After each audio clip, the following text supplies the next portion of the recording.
All right, so we will talk about the newest episode, I guess, New York, new era, and just how people are enjoying Real Housewives of New York, or are they?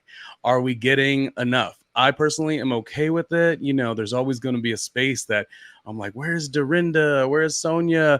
I think I just watched Carol on Heather McDonald's podcast. So the old cast members are definitely interesting, but some of them will be going to Legacy, or I don't know what it was called, Legacy All Stars, or no, it was Ultimate Girls Trip. In terms of this, though, I think the thing we'll talk about today. Oh, and we're solo today. I should tell you that most of the episodes we do, in terms of recapped Real Housewives of Miami. Go back and watch those old episodes. Real Housewives of New Jersey, which I like to call the Melissa Gorga and Dolores Catania show. So that should tell you where I stand with that cast. But usually I do these episodes with the great Russell Ray Silva, who, of course, I should tell you, also had a TV show on Peacock streaming. So if you are watching old Housewives episodes, or you want to watch the episodes that give you a little bit more, which a lot of people aren't necessarily even watching on Bravo per se. Some people are. I watch it on Bravo also. But Peacock streaming has just so many different things outside of other shows or whatever. But Russell, who isn't joining us today, he was a host and design expert on a show called Create the Escape. And this was like right when the Peacock streaming platform started. Very good, wholesome television, not reality, the drama we love, but you know what I mean? Sometimes the drama is a little much. So if you want to watch something fun and competitive within families, it is Create the Escape, and there's a variety of really good hosts, and Russell's one of them, and a designer on the show. And it's just like a fun show, so it's always good to support that. I will tell you, before we get into this wonderful season and this wonderful cast, we're going to talk a lot about, Brynn really sharing aspects of her story. That's really what the whole episode was about. But I also got to tell you, in my opinion, the biggest and most exciting moment of the episode was not exciting. It would be a silly thing to say exciting, but when I said, I just like what's going on here, and you probably think the same thing too. Erin and JESSEL'S exchange, and even if Erin is a little bit more on the making fun of JESSEL'S side, I just love the world, this unique world that Jessel lives in.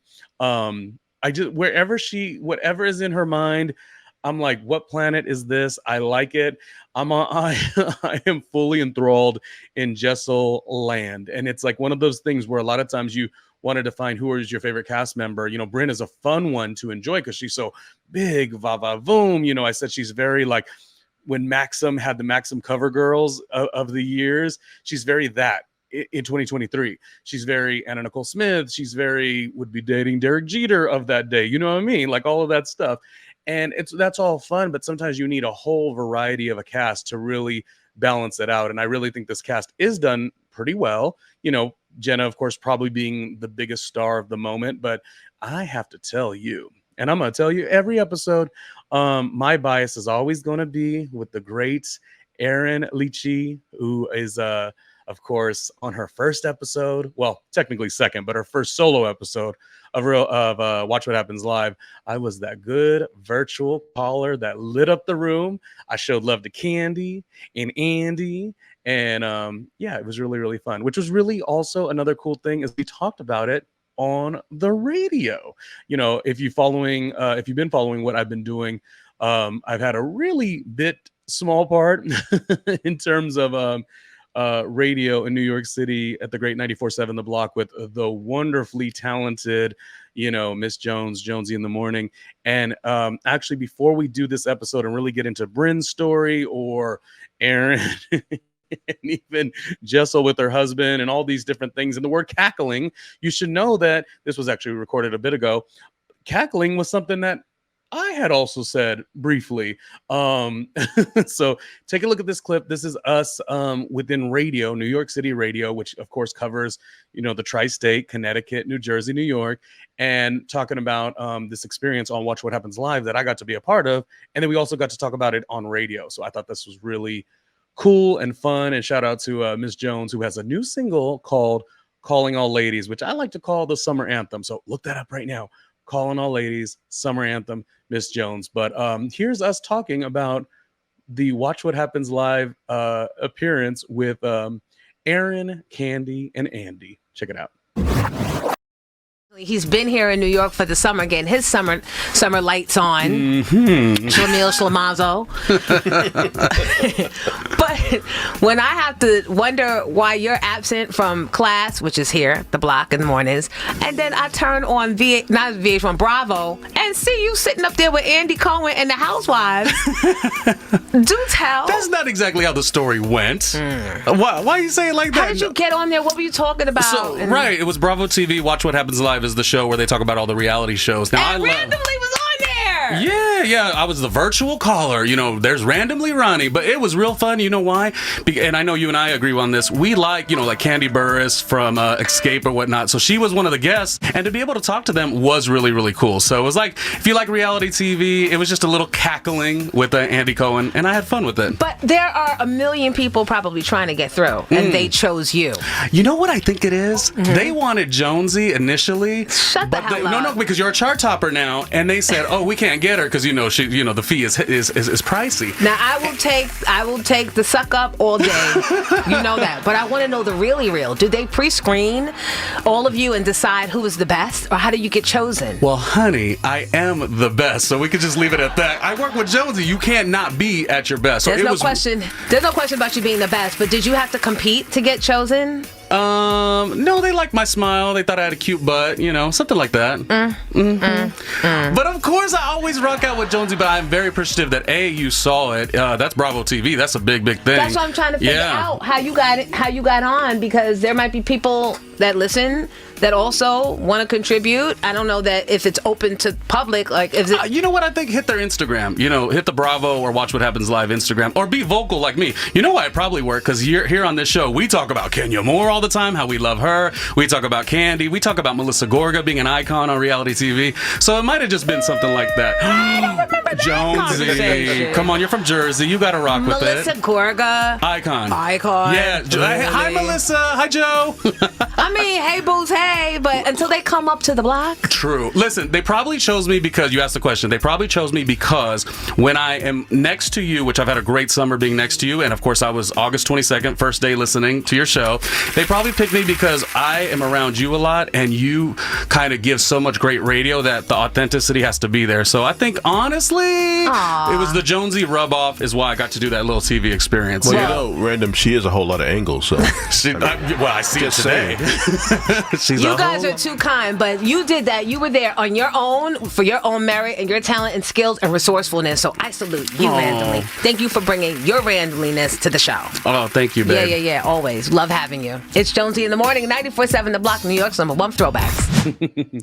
throwbacks. Anyway, that was tons of fun. And again, shout out to the entire family over there at 94.7 The Block. That's an Odyssey radio station. So if you want to listen to them and everyone else, go to odyssey.com and, search and navigate, but definitely keep it on 94.7 The Block. You really will love the music because it is 90s throwbacks, R&B, hip hop throwbacks. Very, very fun.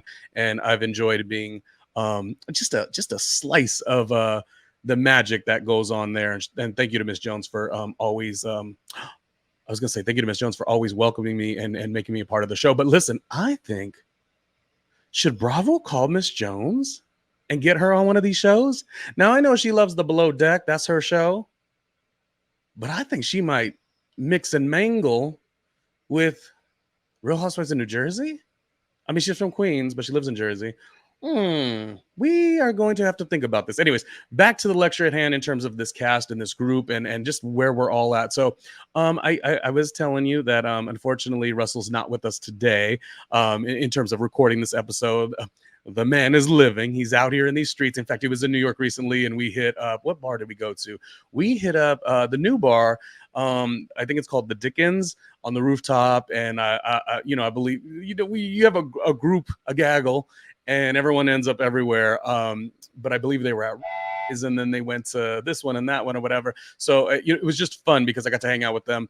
And we just had another great New York City night, as Russell and I always get to do when he comes and travels into New York, which is really, really great. We always mention stuff like that on the episode. But if you are missing him and you're like, oh man, I'm used to watching the two of you do this show together, which is great because we have two totally different perspectives, right? If you are like, oh man, well, the first thing I'll tell you to do, and we'll get to the episode in just a second here. First thing I'll tell you to do is go to our Real Housewives of Miami coverage, because we don't necessarily always have the same opinions. I love Larsa. I think he likes Nicole. Oh, could you imagine? Larsa, the icon. And then Real Housewives of New Jersey. And it's just, even though the shows have already aired, the banter is really fun. But if you've missed some of the silliness that goes on with the show here, we always say, recapping the Real Housewives, it's like, you know, it's hosted by Russell and Ronnie, because you need a little R&R. Now, do you expect this to be R&R? Never have you seen me get up and shake my butt, but maybe Russell has. Check this out. Look, I'm wearing a he wants see-through baby. She's ready for a close-up. She's ready for a close. Oh, you better. High waist. Not that I'm in the gym 7 days a week. Yeah. He would do a spin. He would do... Oops.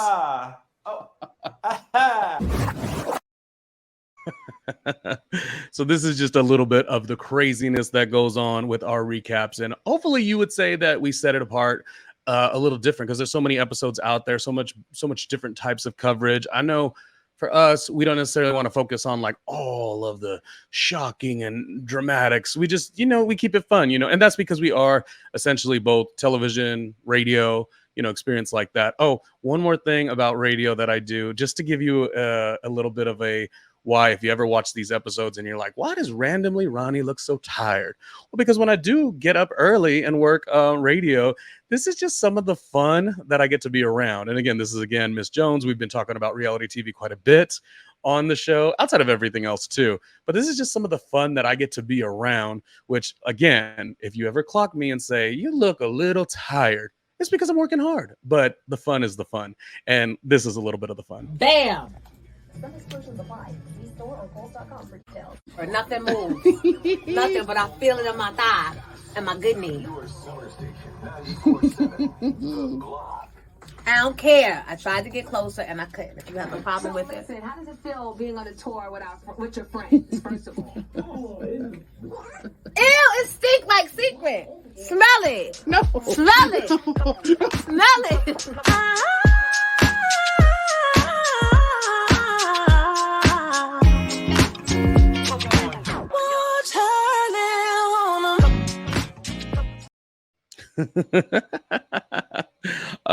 As I was telling you a second ago, Miss Jones, the song is called Calling All Ladies. So not only does she do morning radio, but the music is good too. Okay, we have got to get into, we've just been talking about so many different things. I was like, the thing is, when I do a solo episode, I always feel like I got to bring you more, but you're like, on with it. Get to Bryn's storyline. On with it. Tell us more what you feel about Erin and Jessel. On with it. Let's talk about, wearing shoes in a New York City house or apartment. Or a townhouse. Okay, so then we will do that. It's going to be a solo episode, so feel free to jump in the comments and let me know what you thought of the episode as well. Here are a couple things I'm going to say. Final day in the Hamptons, in Erin's home. I'm just exhausted for her. People have been with the complaints here, there, and everywhere, and that's the thing about when you host. Hosting is fun, but I've even noticed it in putting things together. You try to put things together, and you're on the phone with this one and that one and this one, and you are very selfless in the way you're putting things together, but everyone is like, oh, I this is what I require, and this is what I require, and this is what I require. And while you should always speak your mind, I think when you're in the mixed company of a lot of people, you kind of fall back a little bit. And so it just kind of, again, I have the bias of Erin, because we did the Watch What Happens Live together. I'm never going to live that down. But no, more than that, it's like, I just think of situations where I'm like, okay, this is what I really, really, really, really want. And I'm always going to be expressive and speak my mind. But if you're in the mixed company, like sometimes you just become a little more easygoing, easy go with the flow. I was in a situation recently where I was with like somewhat of a get together, and it was like trying to get to the next location, but then someone needed to get to this space first, and then pizza, and then this, and it's like, that's all great, but it's like, can we just get there first? You know what I mean? Like, that is not what Erin necessarily went through, but like, she's like, I'm gonna make food. On one day, she's like, I'm gonna make shashuka, and Jenna has a problem with it. The next day, there's no food, and Sai has a problem with it. So I felt for Erin in that way. Obviously, everyone's probably putting on for the TV, but I think a lot of it is also, it is just hard to host people. It just is. Bryn and Erin are cozy. They're having their playful moment, and I'm very excited to talk about Bryn and all the story that she shared. I want to know what you think about it, especially how it, played on television, because, I'm sure a lot of people have that connection with the holidays, but we'll get there. We will get there. I talked about Sai's complaints, Jenna's complaints. Jenna's jewelry was, of course, beautiful. She's in the world of fashion, so like live it up at all times. I love that. And I was also really into, even though Sai poo-pooed on it, to hear and learn of this dish shashuka. And it's not even the dish itself; it's the, I don't know, like the camaraderie. Like if it were me, I don't know if I told you this before. My big dream, because my only dream in life was actually maybe three. My only dreams in life since a kid. I mean, I used to get the toilet paper wrapper or roll rather when it runs out, and I'd go to the mirror in the bathroom and I'd put the toilet paper roll up as if it was a microphone, and I would count down 5, 4, 3, 2, 1, like I was on an episode of TRL. Well, technically it wouldn't be TRL because TRL didn't start till I was a teenager, but you get what I'm saying. I've always been big passion for broadcast, radio, specifically radio, but like as it transitions into television, yes. Anyways, I'm going to get to shashuka and sous chef, all that. And outside of that, I think I've also only have ever had, the only other thing I thought I'd be great at would be maybe in the world of hospitality. And I've done a couple of jobs in that vein. I worked at a lounge in Hell's Kitchen here in New York, and that was fun. And, I worked as a doorman concierge in New York, and that was fun. You know what I mean? Like I have it in me. I was a bank teller for a lot of years as well, and I was really good at that. The only reason I left that is because I finally got into broadcast, and that was like my first real love. So those are, being like a luxury hotel manager or something like that is also in the cards too. So again, radio, broadcast, first love, always something at the high level in terms of customer service and luxury experience. It was always a thing for me. And can I tell you, this is going to get to the shashuka in 1 second. All of a sudden, in the last like 2 or 3 years before the show The Bear came out, I'm not saying The Bear is making everyone want to be a chef now. Thanks, chef. But all of a sudden, it was about 3 years ago, I was saying, I love broadcast, but in the space of digital has changed so much. It's not what I remember from years ago. Some of the times a good show is not rewarded the way a shit show is. I always say, if anyone wants to start their career tomorrow, just do an episode like we're doing today and like let the microphone drop or fall out of your chair and suddenly that's funny. It's not funny. That's so funny. Viral moment. You have success. But lots of us who were cut from the cloth, where we started this in 2001 and 2002, I've worked with the great Rick Dees, all these wonderful, legendary talents in the business. It's hard to navigate. That's why I love anyone who does love our show, the one that I do by myself and the one that I do with Russell Ray Silva, because I really feel like we're cut from a different cloth. But anyways, the reason sous chef spoke to me is because when I started in this business all these years ago, should I show you some photos while we're talking about this? I think I'm going to show you some photos so you don't think I'm full of shit, right? Can you not say shit on there? Well, I just said shit. Obviously I've been around this for so long, and it was such a rewarding and fun and exciting experience all those years ago, and it just changed to be something that I didn't fully love. I'm glad I've navigated MySpace, but it just isn't. It changed so much. The things that were rewarded were things I would never be interested in. You know what I mean? I get sent silly little digital clips all the time. I'm like, make it be funny. You know what I mean? Like a comedian with an act, that's funny. Somebody with their microphone or they fell out of their chair, that is not funny. That's not funny. So anyways, I say all that to say, when Erin was cooking the shashuka, first of all, I'm intrigued by it because I love to learn about different dishes that are so important to different cultures. Like, I think that's one of the most beautiful things. I'm not even a foodie on that level. I would never necessarily want to be a chef, but I want to be a sous chef because, as I was saying, the thing that was the great love of my life, which was broadcast, became such a silly, you see how TikTok rolls, and I remember saying, what is going to be the one way that I'm going to navigate doing what I love to do in terms of broadcast, but then know that my journey is going to be a little longer because I'm not willing to take the sillier angles and cut corners or whatever. I just want to do what I want to do, which is a good show, which, you know, hey, you might be watching this show and saying, it's not that good, which is totally fine. You could have that perspective. But what I am saying is, because I believe in myself, great talk show host in the future. This will never change. I'm never going to downplay my skill set. I know I got the skills to pay the bills, and it's just a matter of when it'll happen. But in that journey, for me to, and I've said this, and it's so exciting, that TV show on FX, The Bear on Hulu, so fantastic. You probably will feel like you want to be a sous chef after too, or a chef in general.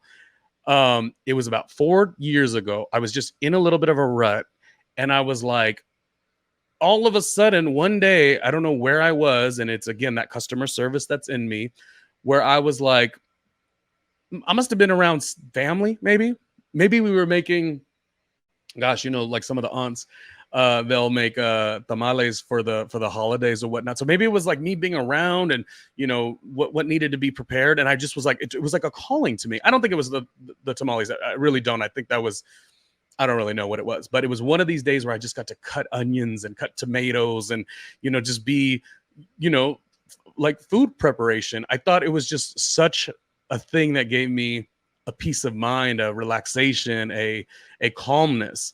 So isn't that funny that while my one dream is to like have the biggest talk show in the world, you know, in the vein of like a David Letterman, who I highly respect, the other dream is like not even a chef, because those are, of course, wonderful and gigantic careers, but just a sous chef, just somebody who's like, okay, Erin, you're going to make shashuka. Tell me about it. What do you need cut? Oh, you need the onions cut? No problem. Okay, you need I'll get the eggs prepared, this, and this. Okay, you need another pan. You need the flame set, like whatever needs to be done. I love that. I so love the concept of being a sous chef. Could you imagine?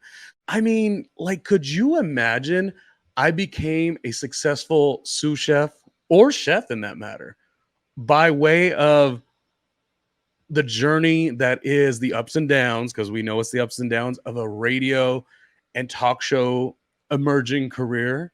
Like, wouldn't that be the coolest thing ever? And that's what I'm saying. So when Erin is making shashuka, I just want to be a part of that. Like, I would be the one person in that kitchen that wouldn't necessarily be like demanding how Sai was like, where's the food at?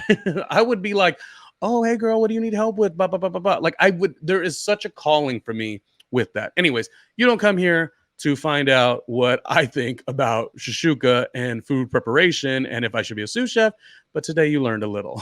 So I did love learning about Uba Hot, the product that she had, and how it really worked out because, you know, her modeling and some of the strict diets that she had to do in terms of the steamed foods. And that's why Uba Hot was born, to give it a little bit of flavor. It just kind of, the times that because I've struggled with my weight quite a bit, as I've always told you. And the times that you struggle with your weight, a lot of times is that same productive schedule, you being really busy, but then access to things. And I don't know, like, I actually loved it for her. Like, I know there was a part of her saying that was like, damn, I only got to eat steamed, you know, chicken and, you know, steamed veggies, et cetera, et cetera. But I wish we all sort of lived in a world where the access to that, and I guess on some level it is, but we all know that sometimes getting the healthy foods, the cost is challenging, the time, the preparation. And I don't know why it struck me in that way. It struck me not like, oh, I felt sorry for her because she had to be so strict. It struck me as like, I wish we all could be eating like that all the time, even the times that I mess up. I went to a burger stand the other day when I had no intention of it. But when I got uptown, up to Washington Heights, which I love, so I'm not knocking Washington Heights at all, most beautiful park in all of New York, Fort Tryon. Yes, yes, yes. Anyways, aesthetically, Fort Tryon is beautiful. But I love Washington Heights, right?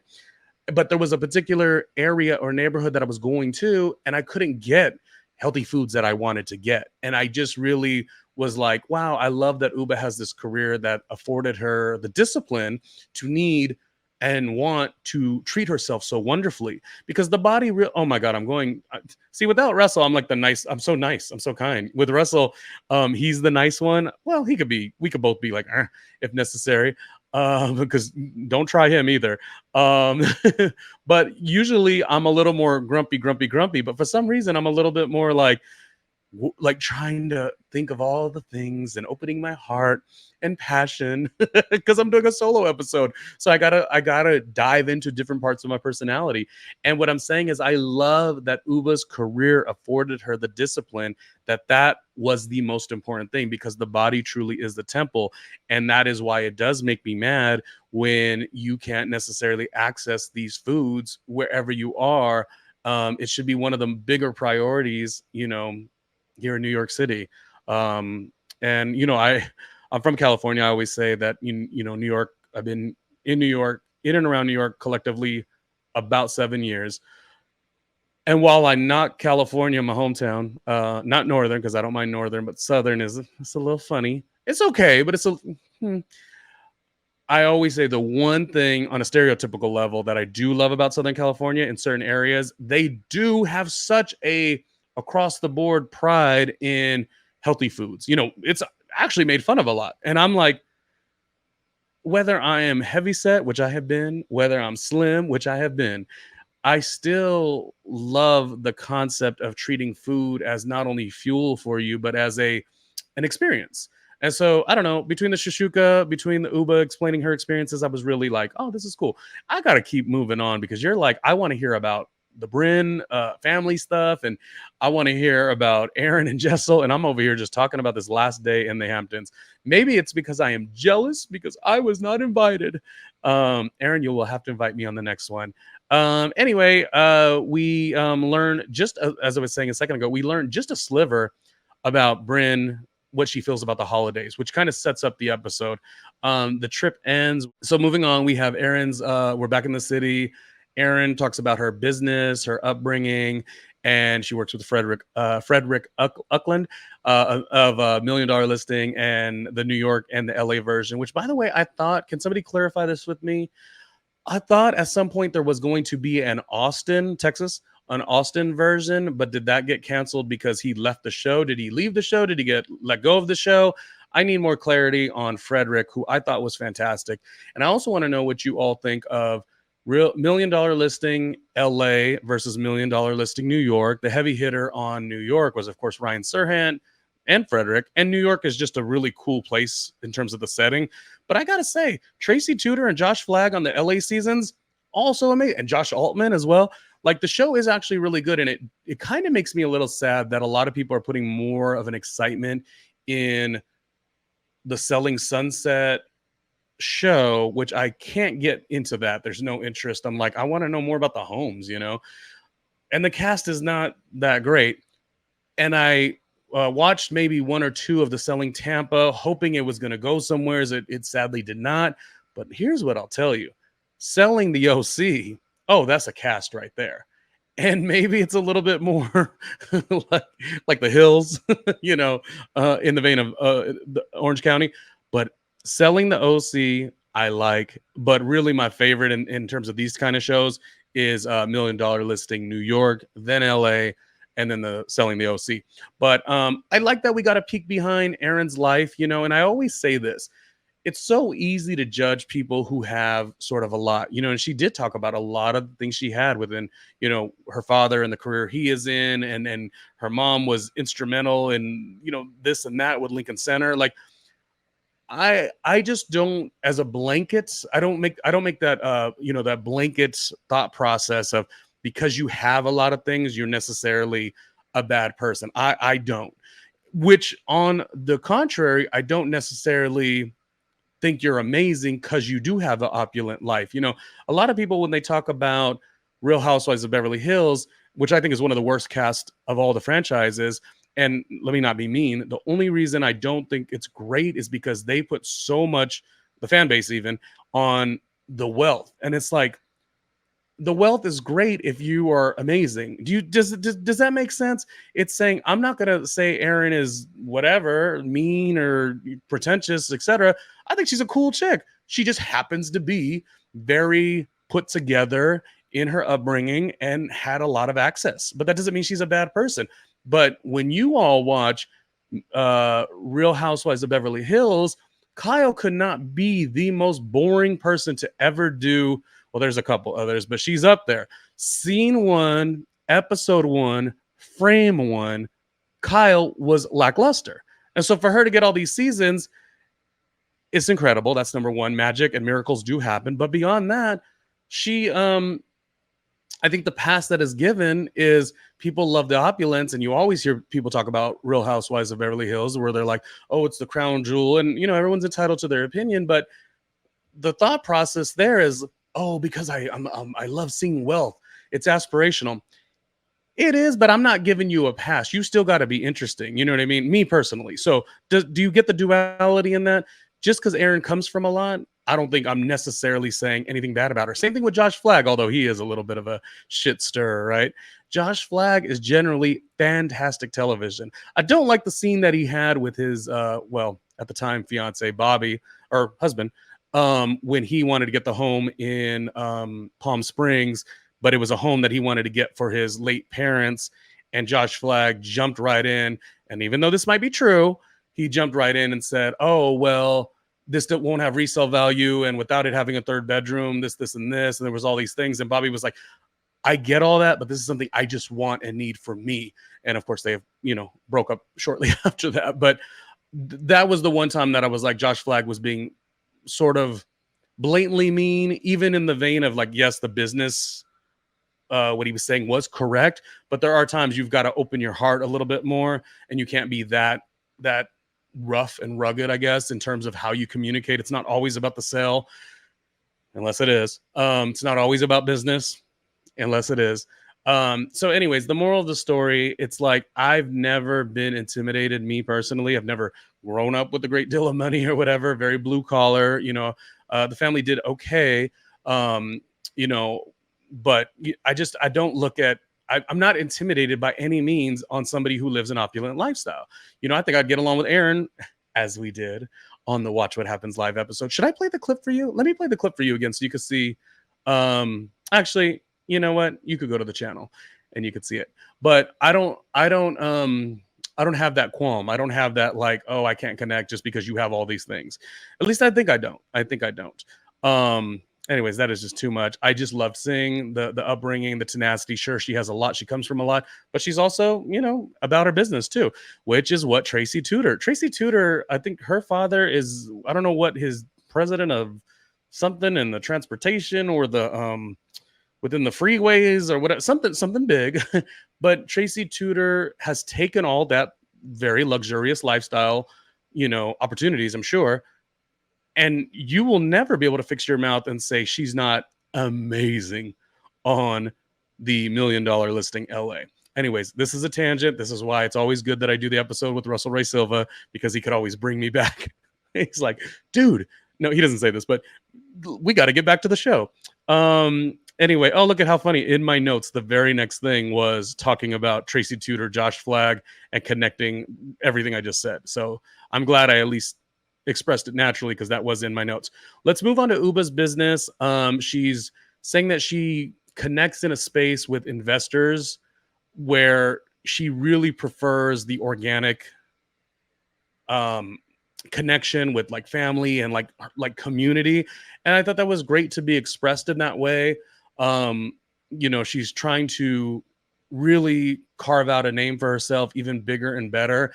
And I thought having that conversation was wonderful. I didn't feel any, like, and this is kind of what I was saying about like Josh Flagg and business versus, the human side of you. We could sit all day and we could be so proficient in our business, but sometimes we have our boundaries as a human with how we want to maneuver things and grow things. And I thought I connected with that in a huge way, because I'm gonna tell you one thing. If I wanted to be more successful, I certainly could have, but I'm not. There are so many things I am not willing to do. I am not cutting corners. I am not stabbing people in the back, et cetera, et cetera. Integrity means a lot to me. Now, granted, we do this episode and it's a lot of shady comments. I just said Kyle Richards was, of course, boring. I just on the radio recently, I think I called Nene Leakes No lacks, because she's always lacking, and she is. No lacks is always lacking. Very uncompelling. Season 1, not that interesting. She thinks she is, and people think she is, but I don't think she is. So it's not like I'm like, kumbaya and warm and all these beautiful, nice things. I'm very honest and real, but I just love that Uba, I guess I got to see myself in Uba in a very small way in terms of how you can take this side and it's going to work, but what comes with that? It's for sure going to work. And she's just kind of willing to bet on herself and sort of, make things that fit for her. I don't know, for just fit for her in general. And then also in that scene, we just switched up immediately because not immediately because it was all connected. How, she wants to be this great success and she wants to fight in this entrepreneurship, which is so difficult, wonderful, fun girl, beautiful woman Uba is, but even so, she's doing it. And the life, without her mother being here, into 2012 is when she passed away, the mother. And you're seeing Uba try to get to this next stage in her career, and how it was just very touching. It was very touching. But Uba is right, though. Uba is right, and I love that she expressed these things. And you know what we also love? She's living in Ubaville. And who doesn't want to live in Ubaville? It's a world of its own.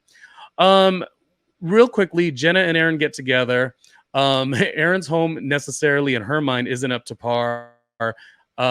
She has this boob mug that, Jenna says, well, clearly Erin doesn't, know about boobs the way I do, which is just a funny, little joke, And the thing, what's great about it is, I mean, outside of Julia on Real Housewives of Miami, and there has been, of course, there's been stuff on these shows, but, a fully, it's just, I don't know, it's just great to see how easily Jenna navigates, as a lesbian woman on this show. I just think it's wonderful. So we're having all these problems in the episodes past with Jessel and, the gift. So here goes Jenna giving Erin a gift, and Erin says, what, I'm not going to open it. And it becomes like a joke, like, just in case I don't like it. Now, here's the thing that would maybe be kind of lame in that situation. What if this was a gift that was, of course, a gift for sure, but if it was maybe a thing where Jenna wanted it to appear on camera, you know what I mean? So it's a great, the show's a great commercial, great marketing, situation, which, by the way, it was such a bad thing that Jessel was so mean about the lingerie, because that makes the maker of the lingerie somebody that Jenna knew.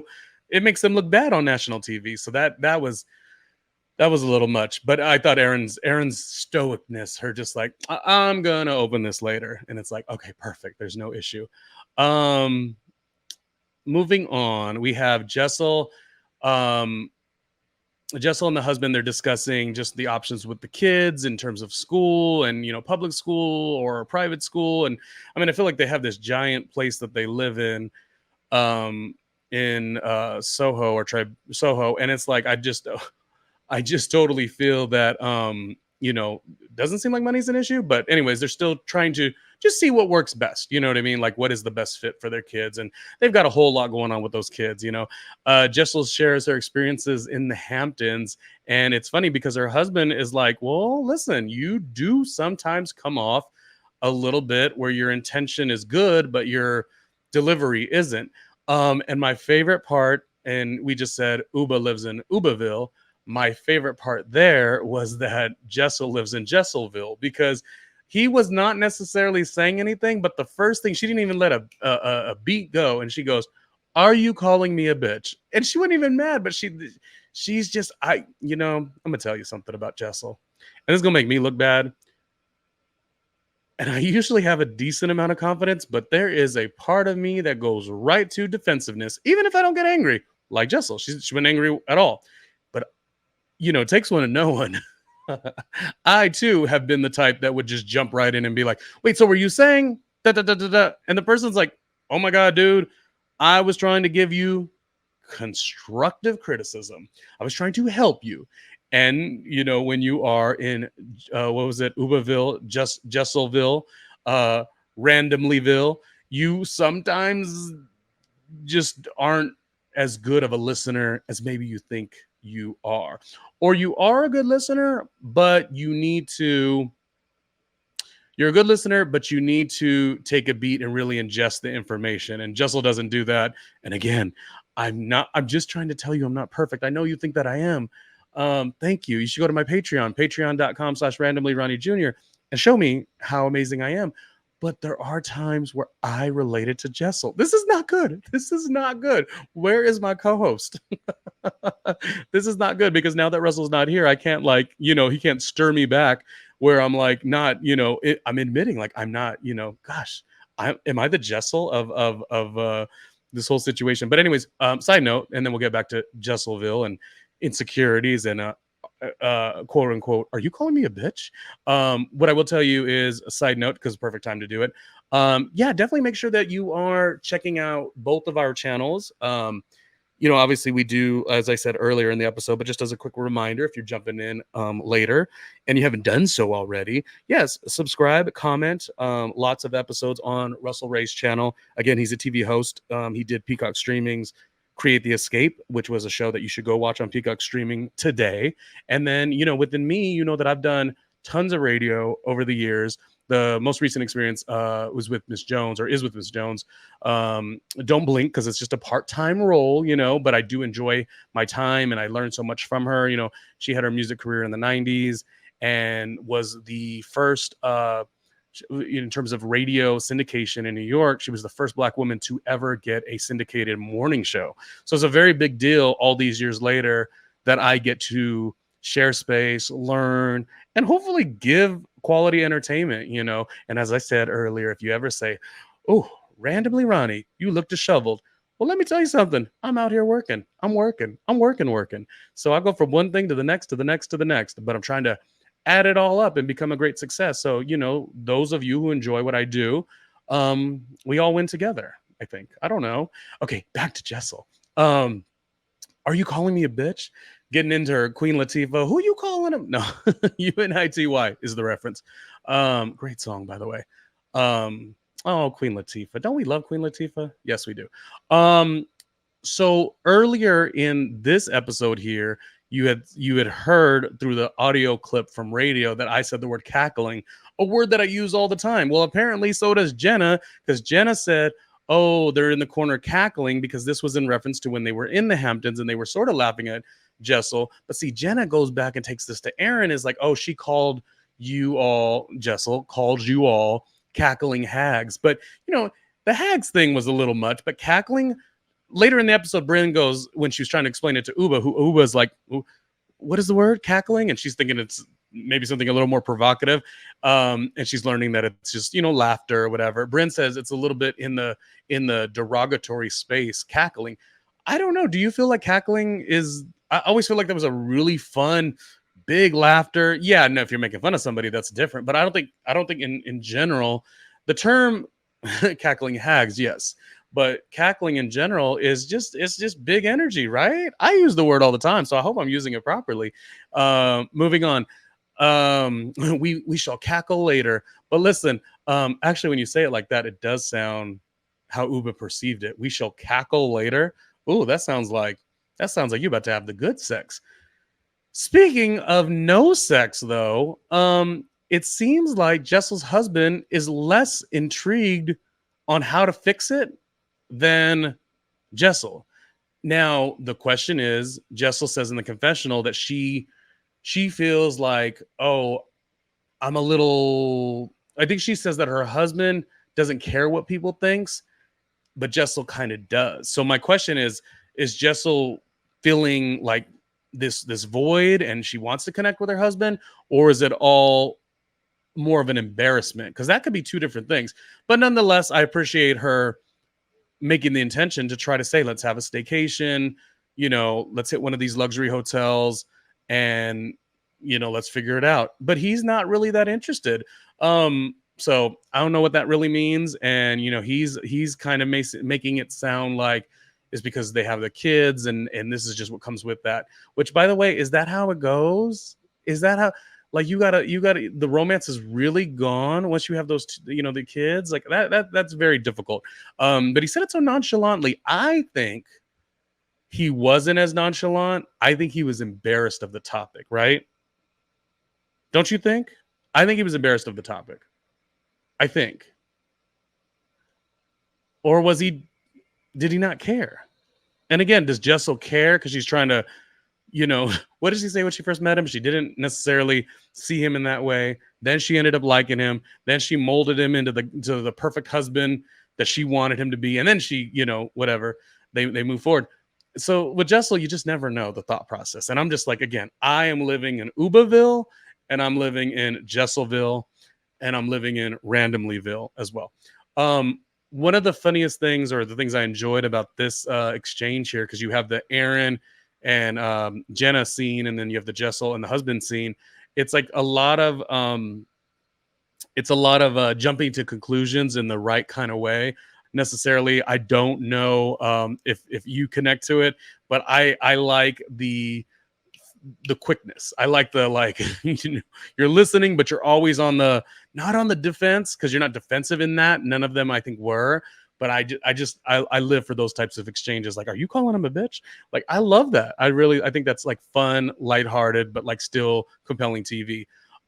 Real quick before we do anything, because I want to get into my favorite Erin and Jessel scene, which is coming up, and we want to learn more about Brynn and all that she has had going on, because we know the va-va-voom side, which I always say. In one of our episodes, we said that we think she should date Maluma, and if you saw the Maluma Instagram recently, oof, she'd be very lucky. Anyways, that's neither here nor there. We're going to get into Brynn's real story versus her exciting and vivacious and big energy Brynn story that we've been getting to. We will do all that in just a second. But first, a quick word. If you love what myself or Russell Ray are doing on our YouTubes, specifically, this is a commercial for the work that I've done. And if you want to support Erin, Jessel, Uba, Brynn, who else is on the cast? Sai, Jenna, all of you, this is how you would support Randomly Ronnie. Well, hello there. Thank you for watching and supporting the show with my good friend, Randomly Ronnie Jr. Who the hell am I?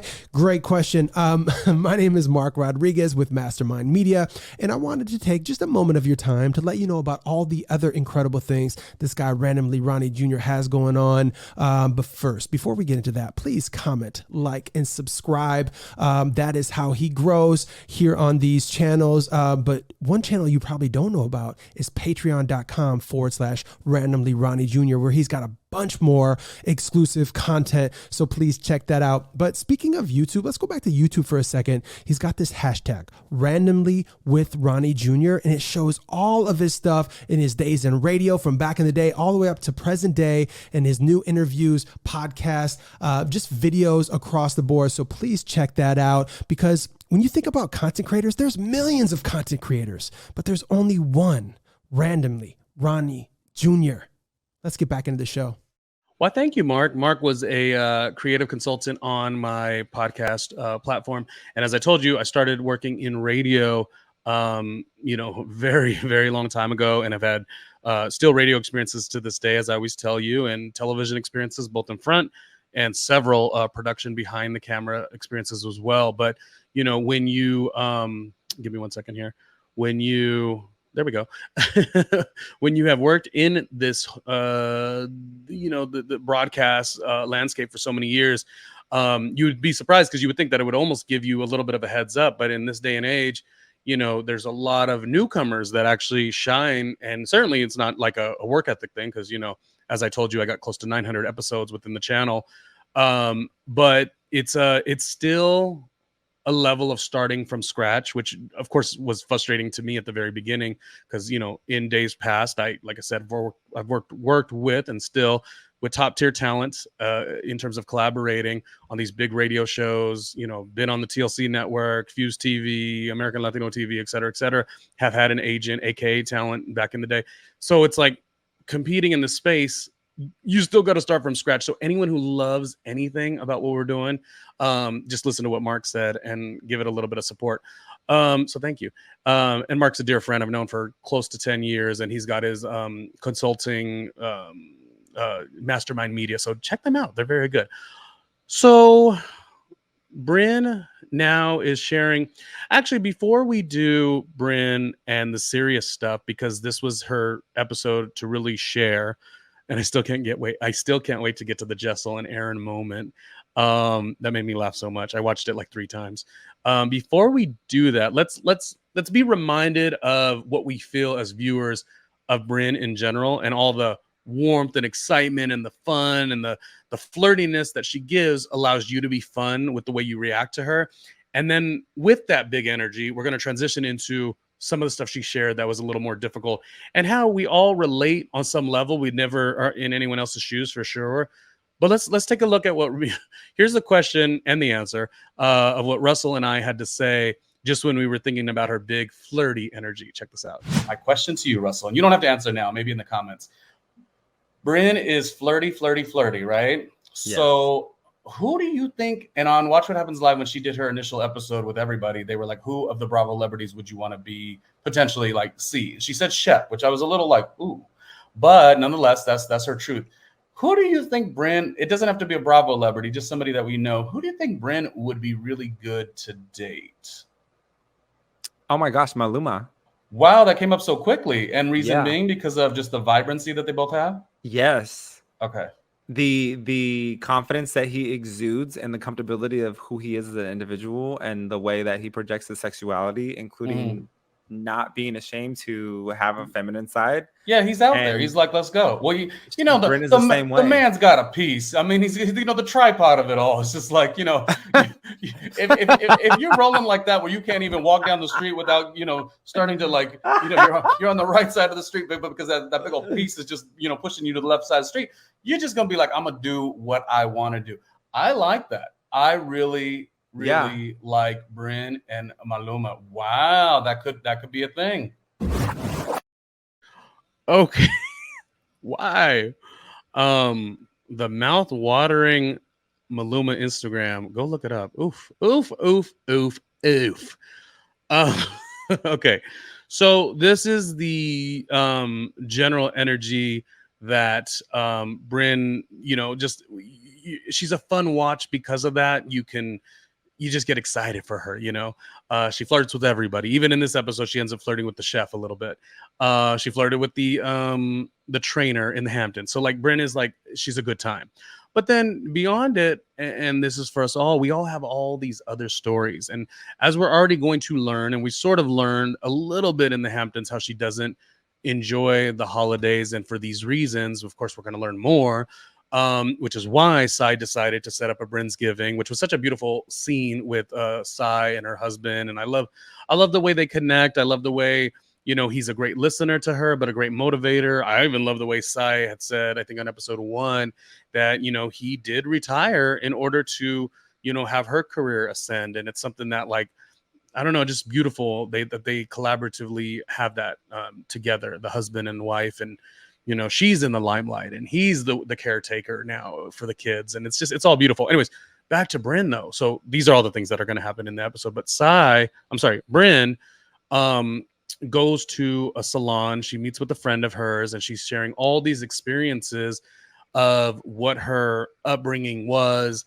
Brynn as a biracial woman and just those identities and where she felt comfortable, where she didn't feel comfortable. And, this is a little bit of the first time we've seen Brynn share much of anything, and it's always that thing where it's like some of the people that have this big energy, they're goofy, they're flirty, they're va-va-voom, whatever it is. A lot of the comedians, if you break it down, like really break it down, there's a lot that they, I want to say need or have overcame, but there's a lot that's more than meets the eye. And sometimes humor and the way you carry yourself is because you're not necessarily hiding what word would it be hiding, but like overcoming, right? You're overcoming it because there's something really deep down that is still kind of hurtful if you have to go back and be reminded. So, mostly she talked about a lot of things. I mean, the one thing that was actually very interesting and valuable is, her connection with the salon, and she's telling her friend all these things. And, I think like also unrelated per se,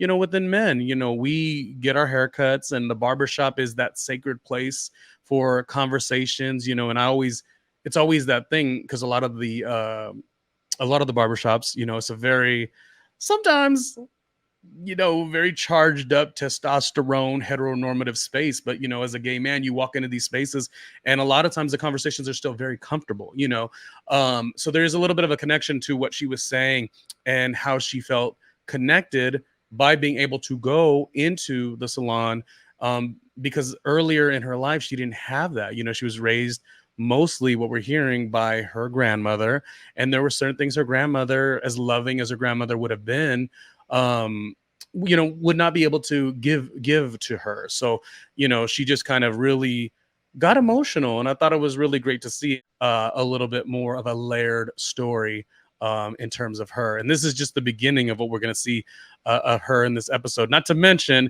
when she greeted everyone at the BRYNN'S in the vein of Friendsgiving, in the vein of Thanksgiving, she like did a spin around and showed everyone like her butt or the cut of the dress, which was giving like booty cleavage, maybe. I don't know. Like, Brynn just, it was great because even though we were getting a lot of her sharing the harsher things that she struggled with, we also still got Brynn towards the end of the episode, but we will get there. Moving forward, what else do we have? We have, so basically we have Brynn's giving in Brooklyn. We'll just kind of move forward into that. Can I tell you that I specifically thought of Sai the other day? Like literally, like I was walking with one of my friends, and he it's Grant's Rants. He's done his own podcast for like 7 years. He's on a little bit of a hiatus right now, but he works in the podcast space professionally, and with all the big companies. But we were walking the other day. We were on our way to Fort Greene because we wanted to go to the Soul Summit. Oh my gosh, can I tell you? First of all, how fun it was. Second of all, the eye candy. Ooh, it was hot. It was hot as a summer's day in August. But anyways, the Soul Summit was so fun. And so as we were either walking there or walking back, I can't remember. And that's to say we didn't even drink, but it was still that good of a time. Actually, if we would have drank, it would have been really difficult because I had radio the next morning. I get up at 4 a.m. if I do radio. Like I said, I do it on a part-time level, but we're walking and we're talking a little bit about the show, Housewives or whatever. And I was like, oh my gosh, I tell my friend Grant, I'm like, oh my gosh, this is like the moment like Sai kind of spoke about. It's like, you're walking by these beautiful, we're coming from like Clinton Hill, Brooklyn to Fort Greene. So it's a wonderful walk, wonderful weather. What an amazing Sunday. And I'm like, oh my gosh, this is like what Sai talks about. You walking. And because I think we were actually literally saying out loud, like, oh, I want to live. That's a beautiful brownstone. I want to live there one day. And that is what Sai had mentioned earlier in the season. It's like, that whole thing of like, you could only dream and imagine. And right now, my career, at this particular space is very paycheck to paycheck to paycheck, freelance job to freelance job to freelance job. It won't always be. As I told you, I'm going to be one of the great talk show hosts of my time. But it made me very connected to Sai's experience. Sai saying, this is what I've always wanted. Never would I have imagined it. And by the way, I was just watching, I think it was Hoda, and who does the show with Hoda? It doesn't matter. That Jenna Bush, I don't know. She's not my favorite. I miss Kathy Lee on that show, and Jenna Bush was not the right replacement. And that's just a fact. Anyway, Sai was on that show, and she got to showcase her beautiful townhome. And it was just like, this is the aspect of aspirational when it's layered and when it has texture. Earlier in the episode, I talked about how a lot of people love Real Housewives of Beverly Hills because it's like the crown jewel and it's aspirational and it's wealth. It's like all of that's great, but if there's no character or texture to it, it means nothing to me. I'm not impressed. But seeing the way Sai, showcased her home and why every corner, every light and the ceiling and to the floor, everything meant something to her in some way, both within business, both within how she carries her home and her family. It was beautiful. It was beautiful to see. So look that up. That's the Today Show 3rd hour, Hoda and Jenna, and it should be Hoda and randomly Ronnie, if you ask me, because the world would love me. But it was still a cute segment. Okay. And yes. The Soul Summit in Brooklyn was so fun. Actually, these last couple of days I've been out and about more than usual. Also hit up not a sports fan whatsoever, but I hit up a Met game recently with my cousin, which was so fun. And it's just been New York City summer, and I'm basking in it. To be honest with you, I would love to turn out more episodes, as I always try to do for this channel, but like, randomly he's living, man. He's out here. No, Just trying my best. Okay, moving on to basically the last part of this show. This particular episode. This is episode 4. I already talked about Brynn and her flirting with the chef and her, her entrance. What do you call it? Like spinning around when everyone was she was greeting everyone for the Brynn'sgiving, Friendsgiving, Brynn'sgiving. And it was cute. It was cute. It was warm. Okay, let's talk about how you do this. I have not always been a shoes off person, but it's one of those things where once you do it once, it's almost impossible to go backwards, right? I have had many of apartment that I didn't make it the rule, even for myself, right? And it's like once you do it once, suddenly like those shoes feel even more nasty the next time if you don't continue on that habit. So here's what I'll say. While it's an amazing habit, I don't know that it needs to be, oh God, I'm going to sound so gross, right? I'm going to sound like I love a clean home. Like I'm like upset. I'm very Danny Tanner, a full house. Like let's mop the floors and clean everything. I do like that. Obviously living life gets busy and chaotic and you can't always keep a clean space, but I feel like, you know why I like a clean space? I'm going to tell you why. When I had my apartment in Harlem, Hamilton Heights area, very tiny studio apartment, that's when I fell in love with cleaning. I'm going to tell you why. Because when you got a small space, cleaning is of the utmost. It means more than a giant townhouse like Sai or where Jessel lives or where Erin lives. I mean, specifically, you want to be neat and tidy and clean and get the germs away no matter what. But when you have a small space, it means so much. And when I had that apartment, it was my own slice of New York City. It was my second, actually technically third New York City apartment, technically fourth New York City apartment, but it was the one that I stayed at for about 3.5 years consistently. And I love that apartment.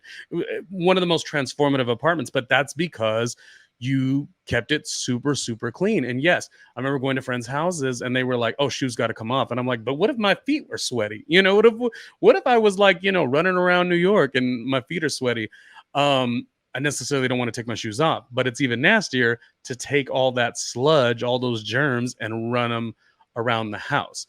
Now, I did hear on an interview with Sai, and Sai's doing a podcast actually with a good friend of hers. So go hit her up in the Instagram and the DM and the YouTube streets and whatever and say, while she's promoting it, she should come promote it on this channel here.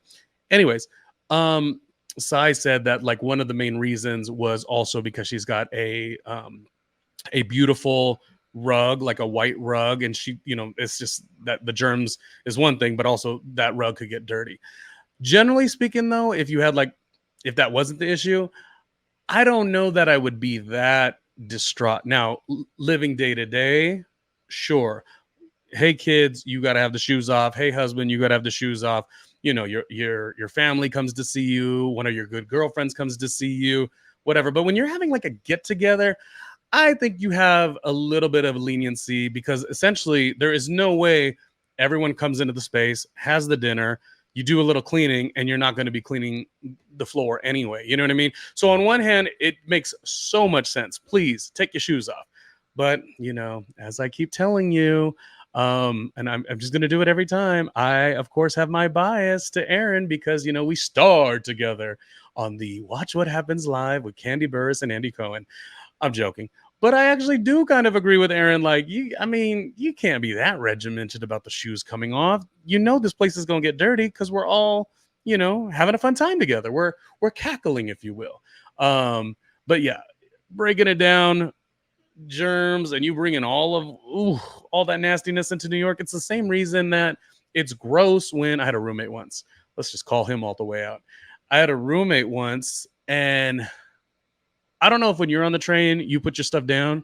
And I think there was a time that I did. Ew, nasty. But you're on the train. Even sitting in the chairs is gross. But anyways, you're on the train. Oh, by the way, I could sit in the chair. I'll give that a pass. But obviously, your outside clothes should probably change when you get inside. But here, whatever. What I cannot do anymore is sit on those the wood chairs that are by the train. Like when you're waiting for the train to come. No. The amount of like is it like liquid that's on the seat? It's, it's so nasty. It's so nasty. Okay, I can't even think straight when I'm thinking about how nasty it is. But anyways, I had a roommate once, and I remember, when you're on the train, you sometimes put your backpack on the ground. Oh, I could never anymore. I've done it, but I could never. And I remember this one roommate, he kept his a friend, he kept his room not tidy at all. And me and the other roommate, we're all three of us were friends. He kept a clean room. I kept a clean room. And the friend would come home and he would throw all of his, like his jacket, his backpack, and all these things. I assume, where have they been? In the city. And he would throw it on the couch. The couch where we're gonna watch TV and enjoy TV and have dinner and I would say, hey friend, why don't you put the mess in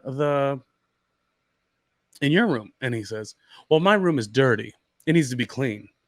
So now we get to have your who knows what germs on the couch, and you wonder you wonder why a lot of things are going off within your life.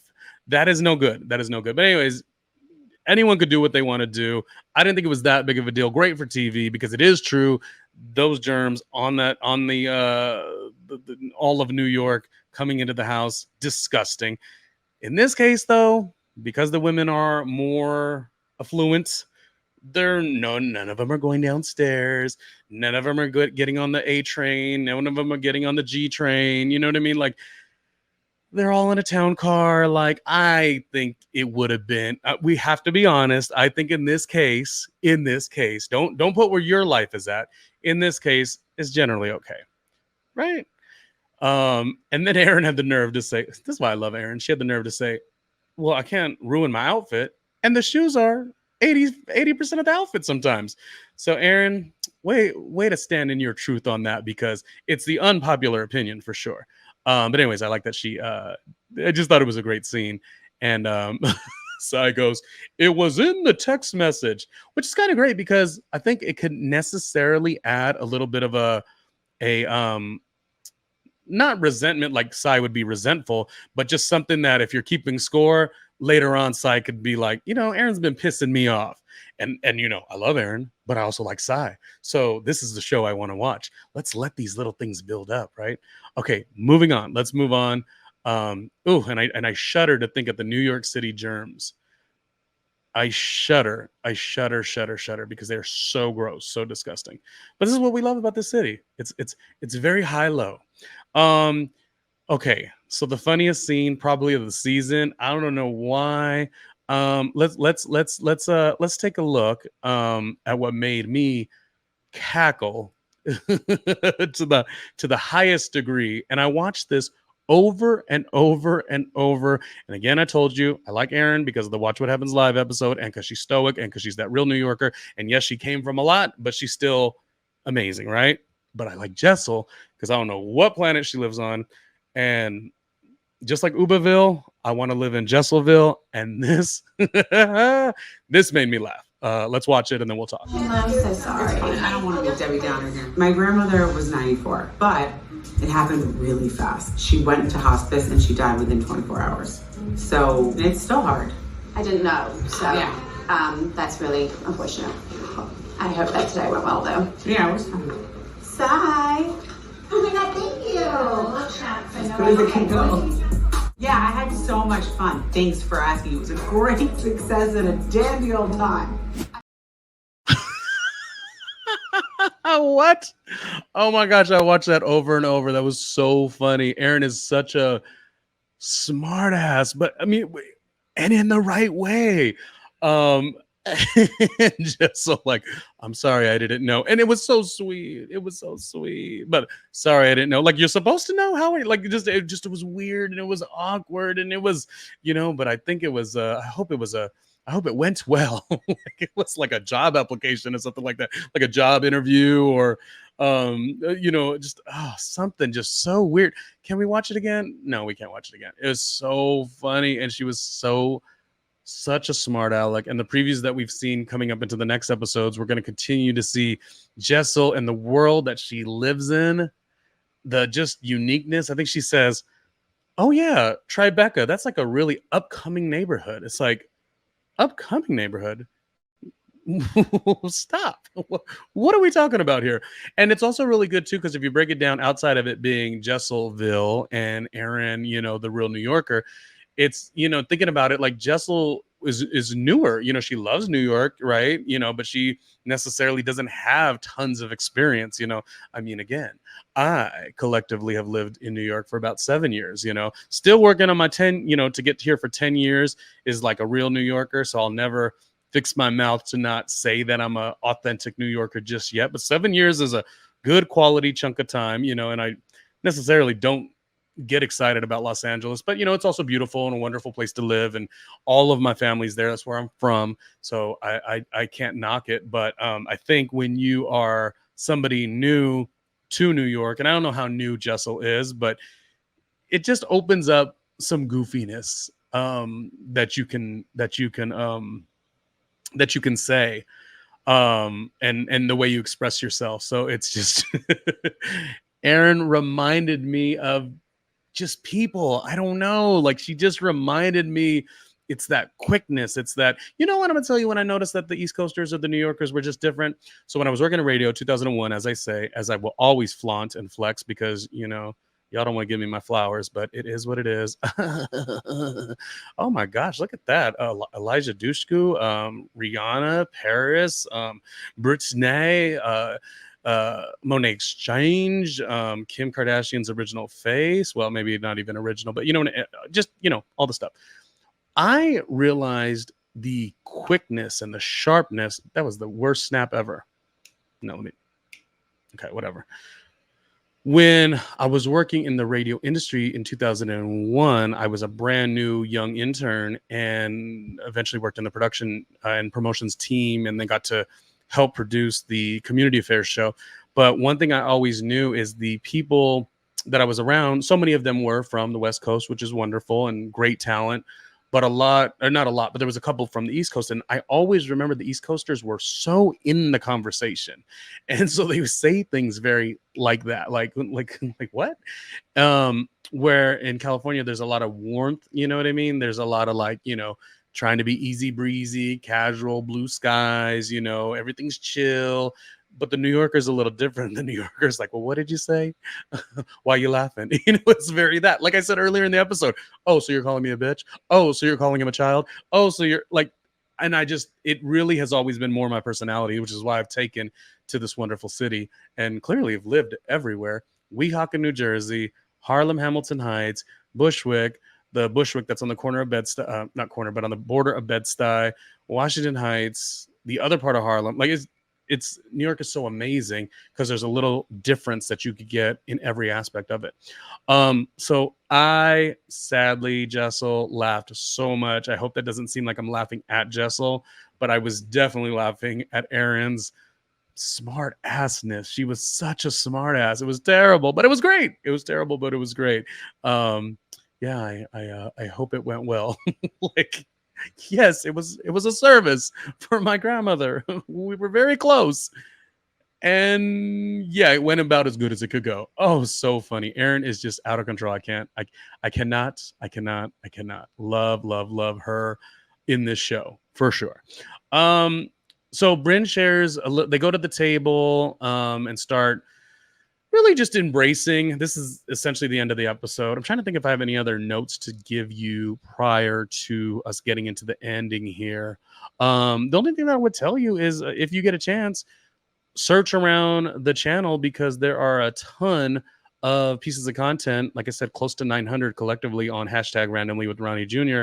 and about 777, lucky number, on this particular platform. So please search, and I do hope and think that you'll find something really wonderful. There's a lot of kind of like specialty breakdowns. You know, there's a Real Housewives breakdown, and I believe I actually did an episode 2 with Russell Ray, where we do like a little game show of some sort with Housewives. I think it's specifically Jersey, which is really fun because Jersey has the cast, and then they have the husbands too. So some of the games were really fun. So yeah, if you get a minute, go check a lot of that out because it is really wonderful on the channel, and I think you'll like it. I don't know, you're here now. Okay, so Brynn finally gets to the table. They're all starting to share a little bit, and immediately she is affected and changes her tone, and she's not interested in speaking and going there, which becomes like the question. There was a particular thing that I was stressed about once, and I'm not belittling what Brynn is talking about as mere stress, but just follow. And there was something that was, I guess, like a triggering moment for me, and I remember talking to my brother about it, and he said, and lovingly, he goes, "Oh, well, you must not be over it completely if you're you're being affected in this way." And I said, I mean, maybe you're right, but generally, I think no. But when you put somebody in a position where they have to relive it, I don't think you ever get to a space where you're completely not connected to even the pain, which then turns into the triumph and the growing from it. I think it still can feel really, really bad. And so I just wonder, I don't know how people reacted to her in terms of her telling all of her stuff, her story, in terms of it looking as if she has not overcame it or whatever, because I think she probably has. But to go there, to express it, to re-explain it, will put you back to that same person. This is just my opinion. There are very few times that I say, I don't know if I'm 1,000% correct on that, but that's how I see it. I feel like there are things we've been able to overcome, but if we go back,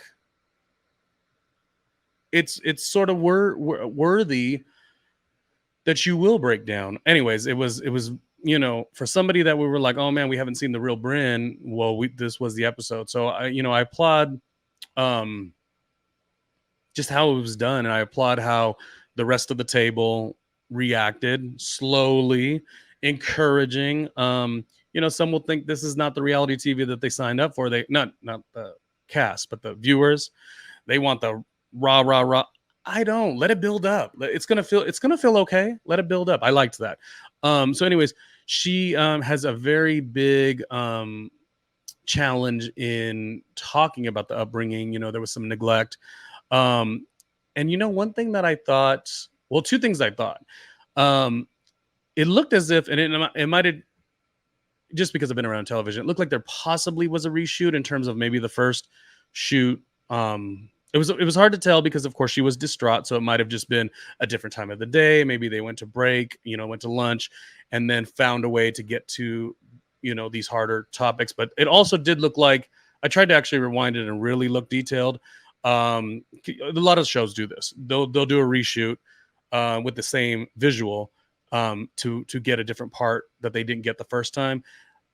That may have happened. But either way, however they got it, if they got it after lunch or if they got it a mere couple minutes after, it doesn't matter. It just was still very emotional. But can I tell you one thing that I really liked about her? And especially, sometimes I feel like with reality TV, okay, so I remember doing an episode of, and we'll get to Brynn in 1 second. I did an episode of a show, and I remember there was certain directions or angles we were going to go.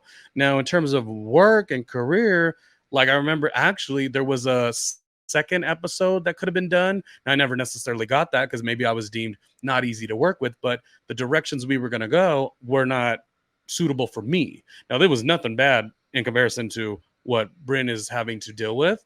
But I valued so much because I know there's a big conversation sometimes that goes on where, it's like, oh, and, you're forced to do this and you're forced to do this. And yes, reality TV in a lot of ways has a lot of negative games and ways to sort of maneuver, I mean, gosh, the TV show Unreal on, I believe it was Hulu, or it ended up on Hulu. We'll tell you all you need to know about that. And again, I've worked in front of a camera, in front of radio, behind radio, behind the camera. So I've seen and know a lot of the things, but I will tell you that ultimately, in most cases, you have the wherewithal to set your boundary. So again, as I was saying, I did this one episode of a show, and I remember, had I been more easy breezy, I probably would have got the second episode. I didn't get the second episode. I was amazing on the show, but my boundary said, we don't, nope, we don't play like that. We don't play on that, and we don't play like that. It's irrelevant on what it was. Now, on the good note, I did get my pay increased because I was like, we're starting to go to crazy town, and I'm just, no, I actually have a skill set. Radio is what I do. This is fun, but no. And so, not comparable in any ways of what Brynn is talking about, but I valued so much that she did the shutdown. She said, nope, we are not talking about it. Again, was it a reshoot? Was it after they broke for lunch? Was it, getting a call from, somebody in production that kind of like helped her get to the space and had her realize that sharing it would be a way to help others also, which I think ultimately is what happened here. I don't know when, where, and how, but I'm glad that it did go there. But I think what was important is that she set a boundary. So you knew you were a little bit more in a safe and protective space. Do you see what I'm saying? Her saying this, it's like, I don't know. Am I putting too much on it? But I'm saying I love the way she knew that it was going to be hard, and it wasn't necessarily something she was going to give without some access of control. And I think that's just so important. And, whether you lose an opportunity, whether you get looked at as you're tougher to film with, et cetera, whether whatever you have, even in this situation. And again, reality TV has a whole host of stuff for sure. I watch all the shows. I don't think there's a Love and Hip Hop New York or Hollywood or almost Atlanta too. Episode I've not seen, and then you always see what had went on behind the scenes, et cetera. But I just thought this was a great thing for her because she knew what she was going to go through. She knew how she was going to feel. She knew that it wasn't for play. This is, if I'm going to say it, let's do this, respectfully, and give a little bit of an authentic communication. Again, you might be watching it like it wasn't that serious. I kind of think it was, and I thought for somebody that we've not been able to really understand her personality because it's all been fun, fluff, big, warm, I thought, okay, I like this girl. Not because of the story she told, but because she was like, nope, we're not doing it. I'm not. I like that. I like that a lot. Anyways, the biggest thing of that is she's just basically talking about the upbringing and some of the stuff that had went on, and the parents not being able to necessarily. I think the words that she said were the two people that were supposed to love me the most didn't, and then within a nanosecond later, she like sort of gathers and is like, couldn't. I mean, that's what reality TV should have always been. Can I tell you, and there was other little things to it. I don't feel like there's anything else really to rehash, but I will ask, because I've been trying to sort of, I guess, be nosy and go on the Instagram and kind of see what's, just learn more about Brynn, because we do want to learn more. I don't know if before she did the show, did she scrub a lot of her social media stuff? But I can't really gather a lot of an identity, you know what I mean? Like a personality. It's all big and it's all a little bit of travel and it's cute and all that. But there's a lot of like personal stuff you just don't see. So she stated that in the show that like her family, is quite challenging. But the only thing that I wanted to know, if anyone knows, is does she have the relationship with her brother and sister? Because while all the other stuff is such a big deal and hard to go through, you would almost feel that her siblings also have the same connection. So did she ever have a falling out with them? Is she still close with them? Like that is something that was like maybe the first thing that came to mind. And maybe over the years, um, where things went with the grandmother, where was everything, did the grandmother step in and really everything was great? Was there also some hiccups with that too? Like those are the things I think we would like to know as well. But anyways, I thought it was good. Doing an episode on your own. This is one of the episodes we did, me and Russell, when we were talking about Real Housewives of Miami, and Kiki was imitating Gertie. So this was Russell imitating Gertie. Again, as I said, go back and watch the past episodes we've done, because they are very good. And I think one of the things we try to do, and as you saw how I just transitioned out of this emotional moment, and then now we're onto this other, go watch the old episodes, Real Housewives of Miami after shows that we've done. I take a lot of pride in keeping it fair and keeping it where we can go to the tougher moments, but then we could also be goofy. We could also talk a little shit. So I hope you enjoyed it. But yes, doing an episode solo is quite an experience. But this cast is giving a great show. I think it's unnecessary to compare them with anyone else. They're all growing in their own way. JESSEL'S probably the one that gets the most critique in terms of being quote unquote boring, but try doing the show without her. And actually, I gotta tell you, the only thing on this episode where I was like a little like, well, you did a nice thing by creating a no shoes Brinsgiving. Wasn't Sai a little rude at the well, Erin ain't got no food, and I'm like, Erin doesn't have any food, but yet you kind of been having a lot to say, which is great because we love a no filtered, speak your mind kind of person. But you also, Sai in another episode had said, why are these women complaining? This trip is free 99. But anyways, I don't feel like we were seeing that side of her. We've been seeing, at least at the end of the Hamptons trip there, which again was at the top of the episode, but there was just a lot more complaining from Sai than I expected. Right? There was just a little bit more complaining than I expected, because I don't mind a direct comment, but complaining in the vein of somebody doing something for you, that one's a little tough. Anyways, I thought it was a great episode. I hope you enjoyed it as well. And again, go look at the old clips that we have right here on the channel. There's the one with Candy and Andy and Erin and that wonderful, beautiful virtual caller named randomly Ronnie Jr. That's all I got. Until the next one, please go have a good time and comment on the episodes that you are watching now, and watch maybe 2 or 3 other ones and do what they say. Like, comment, and subscribe. Okay. Bye. I'm tired.